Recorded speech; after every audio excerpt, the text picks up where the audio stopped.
But it's good. It's good. We got into a debate on the show. Actually, I'm going to bring it up because after Steve Harvey hosting the Miss Universe and jumbling the names, I'm on an alone island saying that I think it was intentional to get us to talk about it. Not that Steve's not qualified to do it, but I just thought it was an intentional thing, not a mistake. And this is a position you've been in the past, not messing up the name, but actually hosting the show, right? Yeah.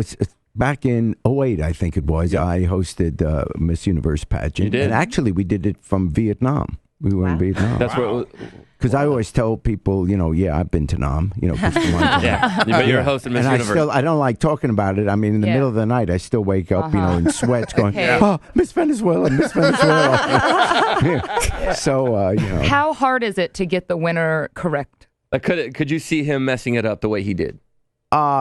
It's possible, as I understood it. I have two answers to that. If he had it on a card and they had names, like the first runner-up, second runner-up, and, your eyes go to the wrong one because all of a sudden, so, yeah, it is possible. That's what I thought happened, Jerry. Yeah. I think that's probably what happened because the truth of the matter is, even if the show would have wanted it for more publicity, he would not for his career. He would not have done that, and everyone make fun of him. No. So knowing Steve Harvey, I can't imagine that he would think this was a good idea to do. Yeah. Because he got pretty battered by that. And looking at his face afterwards, I mean, when he was sick. He looked like he had just seen you don't want to do worst it. But I was almost in the same situation. Several years ago, I used to host America's Got Talent. And it was now, and that show is live, and back then we had 20, 30 million viewers. So it's now time to pick the winner, to announce the winner. It's down to the final two, and they go to a station break. It's live television. They haven't yet told me who the winner is. Okay. And you kind of have to know. Yeah. I'm going to have to know. And just as they're coming out of the break to go live, where I'm going to tell the 30 million people, whether it's the guy on the left or the right who's the new champ, and gets $1 million. That's a lot of money.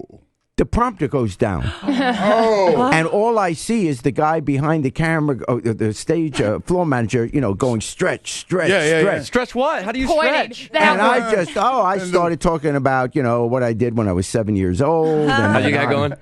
I just started talking, and I said, we have two great people here, and I'm thinking to myself, I could name either one. And who's going to say I'm wrong? Yeah, right. That's right. Because the show would probably be so embarrassed they wouldn't admit that I called the wrong name. You could pick the one you like the most. I could have, or have time to negotiate 10% of what they want. Right. Why shouldn't I get some of this $1 million? Who ended up winning that season? Who was it? Do you remember? Yeah, Terry Fader, the guy who has a show out in Vegas. He's excellent. Oh, really? The ventriloquist, right? Right, a ventriloquist, but so he has his puppets, but he sings. He's got a great voice, and he does impersonations of all these great singers. Oh, wow. So he's a ventriloquist. Wow. But I've heard him. Millions from that act. It's one of the biggest acts in Vegas now for 5 years. Wow. So, I did not even know that. Yeah. Do you like those jobs where you're like hosting America's Got Talent? Because it's like so much stress, and not just like Miss Universe where it's once a year. It's every single week you're doing I really enjoyed it. You did? But I'm 72 years old. They want a younger demographic than me. So I totally get why it changes. Yeah. Also that summer.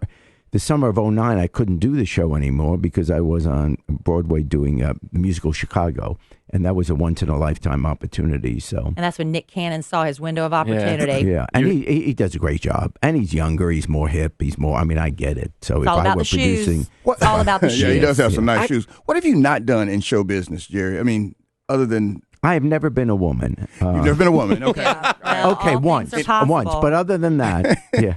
No, I got a lot of skins on the wall, man. Yeah, I've been real lucky, and I keep saying it. I don't have any talent, and yet it's obviously been a successful career, and I have no idea why.